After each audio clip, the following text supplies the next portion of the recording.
या ठिकाणी आज आपण तुम्हाला जर एक प्रश्न विचारला मी तुमच्या आजोबांचं नाव काय तर तुम्ही सांगू शकता। त्याच्यानंतर जर विचारलं पणजोबांचे नाव काय तुम्ही काही विद्यार्थी सांगू शकतील काही विद्यार्थी सांगणार नाही क्वचित निम्म्याच विद्यार्थ्यांना माहिती असेल। त्याच्यानंतर पुढचा प्रश्न मी असा विचारतो की तुमच्या पणजोबांच्या वडिलांचं नाव काय त्यावेळेस तुम्हाला माहिती आहे का नाही। या ठिकाणचे 90% विद्यार्थी असे असतील की त्यांना ते सुद्धा नाव माहित नसेल। मला हे सांगायचं आहे की आज आपण 400 वर्षापूर्वीपासून ज्यांनी 400 वर्षापूर्वी इतिहास घडवला आज त्यांची जयंती साजरी करतो आणि ही जयंती साजरी करत असताना आज आपण बऱ्याच ठिकाणी असं म्हणतो की राजे तुम्ही पुन्हा जन्माला या, राजे तुम्ही पुन्हा जन्माला या असे म्हणण्यापेक्षा आपण प्रत्येकामध्ये छत्रपती शिवाजी महाराजांचे जे विचार आहेत गुण आहेत ते गुण आपण अवगत केले पाहिजे। मी तुम्हाला तेच गुण म्हणजे काय ते प्रेरणा म्हणजे काय किंवा ते गुण तुमच्या अंगामध्ये कसे अंगीकारले पाहिजेत याबद्दल फक्त 2 शब्द सांगणार आहे मी।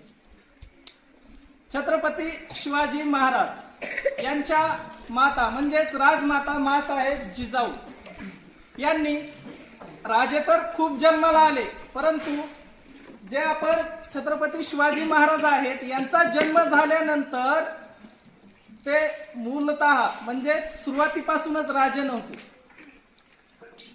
तर आदिलशाही मध्ये एक सरदाराचे काम करणारे पराक्रमी योद्धा म्हणजे शहाजीराजे भोसले यांचे सुपुत्र होते। म्हणजेच नौकरशाहीतून जन्माला आलेले ते पुत्र होते आणि ते पुत्र नंतर राजे झाले आणि राजे होणं म्हणजे सहजासहजी राजे तर होणार नाही। यासाठी असंख्य त्यांना युद्ध करावे लागले, त्याच्यासाठी त्यांना युक्त्या आजमावा लागले आणि त्यावेळेस आज आपण त्यांची जयंती या ठिकाणी साजरी करतो। तर छत्रपती शिवाजी महाराजांचा जेव्हा जन्म झाला जन्म झाल्यानंतर त्यांना राजमाता माँसाहेब जिजाऊ यांनी लहानपणापासूनच वीरगाथा सांगण्यास सुरुवात केली होती। वीरगाथा म्हणजे काय जे आपण भगवद्गीता रामायण या महाभारतातील या गोष्टी त्यांना सांगायचे। यामुळे काय व्हायचं की त्यांना युद्ध कौशल्य त्यांच्या युक्त्या कशा असल्या पाहिजेत याचा विकास त्यांच्या बौद्धिक क्षमतेमध्ये झाला। त्याच्यानंतर त्यांनी त्याप्रमाणे आपले विचार मांडण्यास सुरुवात केली। शहाजीराजे भोसले यांचं स्वप्न होतं की हिंदवी स्वराज्य स्थापन झाले पाहिजेत आणि ते स्वप्न अंमलात आणण्यासाठी अतोनात प्रयत्न करणारे म्हणजे छत्रपती शिवाजी महाराज आणि यासाठी त्यांनी अनेक युद्ध केले, अनेक युक्त्या लढवल्या।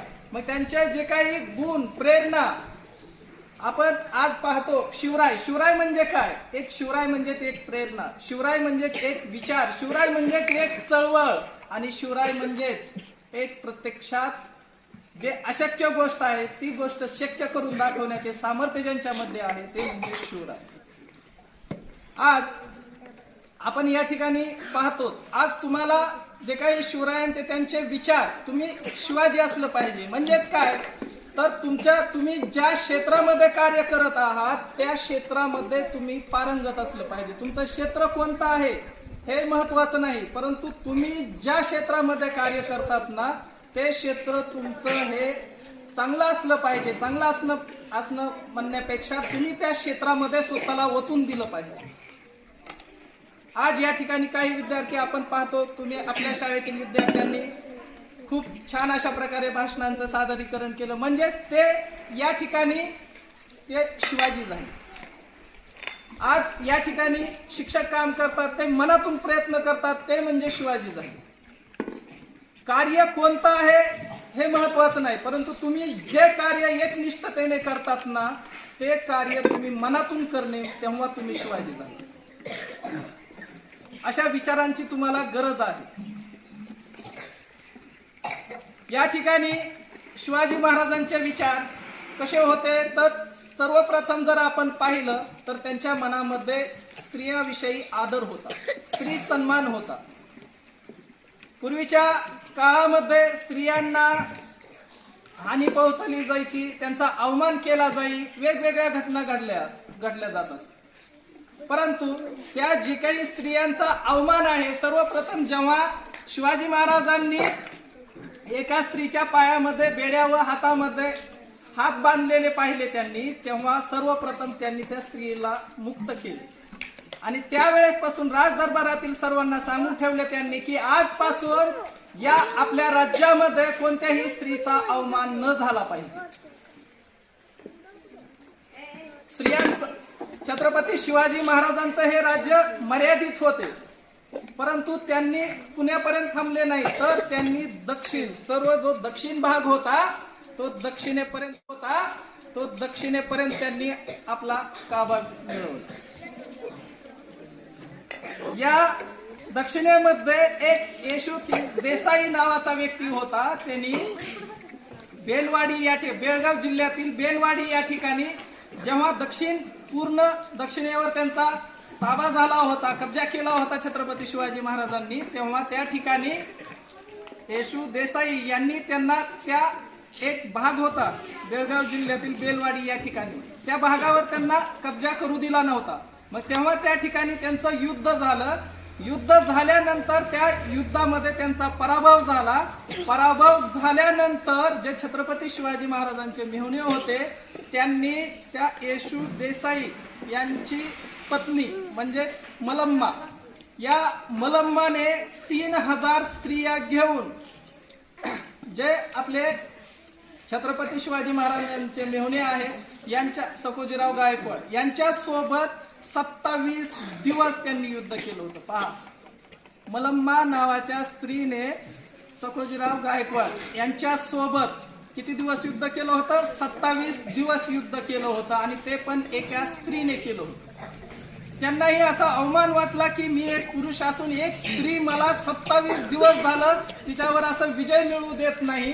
तेव्हा त्यांना राग आला. रागामध्ये त्यांनी काय केलं, त्यांना बंदी बनवलं आणि बंदी बनवून त्यांनी छत्रपती शिवाजी महाराजांच्या समोर उभा केलं. त्यांनी ते बंदिस्त स्त्री पाहिल्यानंतर त्यांनी असं उद्गार काढले की या ठिकाणी स्त्रियांचा अवमान केला जातो आणि त्यांनी स्वतःचे मेहुणे पाहिले नाहीत, काहीच पाहिले नाही. त्यांनी स्त्रियांचा अवमान पाहिला आणि त्याच ठिकाणी त्यांचे सख्खे मेहुणे असून देखील सुद्धा त्या ठिकाणी त्यांचे 2 डोळे होते, ते डोळे कायमचे बंद केले. म्हणजे त्या ठिकाणी त्यांचा भेदभाव कसलाही नव्हता. मग जवळचा असो किंवा दूरचा असो या ठिकाणी त्यांनी विचार केला नाही त्यावेळेस. म्हणजे आपल्या प्रत्येकाच्या मनामध्ये स्त्रियांबद्दल आदर सन्मान असला पाहिजे. त्याच्यानंतर दुसरी गोष्ट आपण पाहतो की द फाउंडेड ऑफ नेव्ही हे जर उद्गार जर आपण जर पाहिले तर याचा शोध म्हणजे कोण असेल तर याचा देखील शोध छत्रपती शिवाजी महाराज यांनी लावलेला. आणि या ठिकाणी जेव्हा त्या जहाजामध्ये सेनापतीची नेमणूक करायची होती तेव्हा एका मुस्लिम समाजातील व्यक्तीची त्या ठिकाणी नेमणूक केली होती, ते पण छत्रपती शिवाजी महाराजांनी. म्हणजे मला हे सांगायचं आहे की त्यावेळेस सुद्धा त्यांनी कधी जातीभेद पाहिला नाही. जात कोणती, धर्म कोणता या गोष्टीबद्दल कधीही त्यांनी विचार केला नाही. मग त्यावेळेस त्यांनीचे ते विचार आज आपल्या सुद्धा समोर असले पाहिजेत. आपण सुद्धा कधीही जातीभेद हा बाळगला न पाहिजे. याच्यानंतर जर आपण पुढे जर गेलो तर अनेक त्यांनी लढाया केल्या. लढायामध्ये आपल्याला तुम्हा सर्वांनाच माहिती आहे, इयत्ता 4चा इतिहास आहे की अफजल खान सर्वांनाच माहिती आहे. अफजल खानाचा जर आपण पाहिलं तर शिवाजी महाराजांनी काय केलं होतं, काय तयार केले होते? वाघनखे तयार केले होते. बरोबर आहे. वाघनखे ही तेव्हा हे वाघनखे का लक्षात आहे माहितीये का? कारण त्यापूर्वी वाघनखेचा वापर कोणीही केला नव्हता. एकमेव शिवाजी महाराज होते की त्यांनी त्यावेळेस वाघनख्याचा वापर केला होता. आणि अफजल खान हा धष्टपुष्ट असून सुद्धा त्या ठिकाणी अफजल खानाला काय केलं होतं, त्या वाघनख्यांनी त्या ठिकाणी त्याचा कोतळा बाहेर काढला होता. त्यावेळेस त्या अफजल खानाला धरल्यानंतर एक बंडो नावाचा त्यांचा सेनापती होता, त्यांनी शिवाजी महाराजावर आक्रमण केले होते. तेव्हा आक्रमण केल्यानंतर शिवाजी महाले हा आपला सेनापती होता, त्यांनी त्यावेळेस त्यांच्या सेनापतीचा हात असं वर करून तलवार छत्रपती शिवाजी महाराज यांच्यावर मारणार. तेव्हा त्या हात वर असताना तलवारीने शिवाजी महाले यांनी काय केलं होतं, त्यावेळेस त्यांचा हात बाजूला काढला होता आणि त्यावेळेस दुसऱ्या एका सेनापतीने येऊन त्यांच्या तलवार मारली होती. तेव्हा शिवाजी महाराजांना या ठिकाणी एक अशी खून झाली होती, म्हणजे तलवार लागली होती. म्हणून त्यावेळेस सांगितलेलं आहे, होता जीवा म्हणून वाचला शिवा. आपण जर पाहिलं तर त्यावेळेस आपण त्या ठिकाणी इतिहासामध्ये तुम्ही जर पुस्तक जर पाहिलं तर जे सेनापती होते अफजल खानाचे, त्यांच्या नावाच्या पुढे जी हा उद्गार लावलेला आहे. परंतु आपण काय म्हणतो, होता जीवा म्हणून वाचला शिवा. आपण एवढे महान नाहीत की आपण असे विचार केले पाहिजे. तर त्याच्या पूर्वी होते जीवाजी म्हणून वाचले शिवाजी, हे आपले उद्गार असले पाहिजे. कारण यामुळे त्यांचा जीव वाचला. त्याच्यानंतर आपण जर पाहिलं तानाजी मालुसरे, तुम्हा सर्वांनाच माहित आहे, तानाजी मालुसरे यांनी आपल्या मुलाचे 2 दिवसावर लग्न असताना सुद्धा त्यांनी कुठे गेले होते, कोंढाणा किल्ला सर करण्यासाठी गेले होते. कोंढाणा किल्ला सर करण्यासाठी गेलेले असताना सुद्धा त्या ठिकाणी आपल्या मुलाचे लग्न असून सुद्धा त्यांनी तो विडा उचलला होता. आणि त्यावेळेस तिथं गेल्यानंतर आपण काय आपल्या इतिहासामध्ये आपल्याला काय सांगितलेलं आजपर्यंत की यशवंत नावाची घोरपड होती. किल्ला हा उंच होता आणि त्या किल्ल्यावर जाण्यासाठी यशवंत नावाची घोरपड होती. तर ते यशवंत नावाची घोरपड नव्हती, तर यशवंत घोरपडे नावाचा हा एक सेनापती होता आणि तो सेनापती उंच उंच टेकड्यावर वर चढत होता आणि वर चढून त्याने त्यावेळेस त्या ठिकाणी रस्सी बांधली आणि जे काही आपले 500 सेनापती होते त्या 500 सेनापतीमधून 250 सेनापती त्या रस्सीने त्या किल्ल्यावर गेले होते. आणि तेव्हा तानाजी मालुसरे यांनी आपला हात गमावला होता. उदयभान हा व्यक्ती होता त्या किल्ल्यावर राज्य करून बसलेला. तर त्या व्यक्तीला हरवण्यासाठी त्या ठिकाणी युद्ध केलं आणि त्या युद्धामध्ये आपला हात गमवावा लागला. त्याच वेळेस त्यांचे भाऊ सूर्याजी मालुसरे त्या ठिकाणी होते. तर त्यांनी देखील आपले सेनापती खाली पडलेले आहेत हे पाहून त्यांनी सर्व सेनापतींनी माघार घेतली होती. तर त्यावेळेस त्यांनी ती जी काही रस्सी बांधलेली होते त्या ठिकाणाहून सेनापती वापस जात होते, तर ती रस्सी तोडली आणि त्यांना सांगण्यात आलं, एक तर युद्ध करून मरा किंवा या किल्ल्यावरून उडी मारून खालून जीव द्या. तेव्हा सर्व सेनापतींनी वापस आले आणि त्यानंतर त्यांनी युद्ध केले. आणि याच्यानंतर त्या ठिकाणी त्याही किल्ल्यावर तानाजी मालुसरे यांनी विजय मिळवला. आणि अशा प्रकारे जे काही छत्रपती शिवाजी राजांचे मावळे होते हे मावळे सर्व एकनिष्ठ होते. असे एकच नाही तर न्हावी शिवा या सुद्धा व्यक्तीने शिवाजी महाराजांची वेशभूषा परिधान करून आपल्या प्राणाची आहुती दिली आणि शिवाजी महाराजांना त्या सिद्धी जोहर या व्यक्तीपासून त्या व्यक्तीने कब्जा केला होता किल्ल्यावर, तर त्या व्यक्तीपासून त्यांचे प्राण वाचवले होते. तेव्हा देखील त्या सिद्धी जोहरने सांगितलं होतं की तुला प्राण द्यावे लागतील. तर त्यावेळेस तो म्हणला होता, माझ्यासारखा एक मरेल परंतु शिवाजी महाराजांसारखा पोशिंदा हा जगला पाहिजे.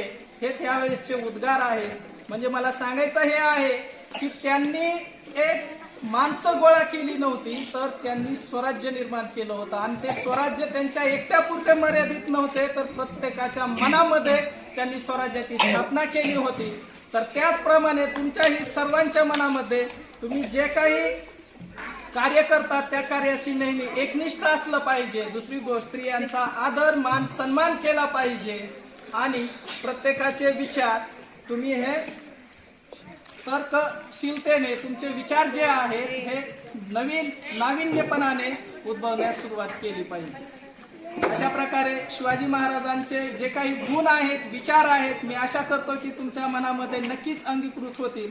आणि एवढे बोलून मी माझे 2 शब्द संपवतो. जय हिंद, जय महाराष्ट्र.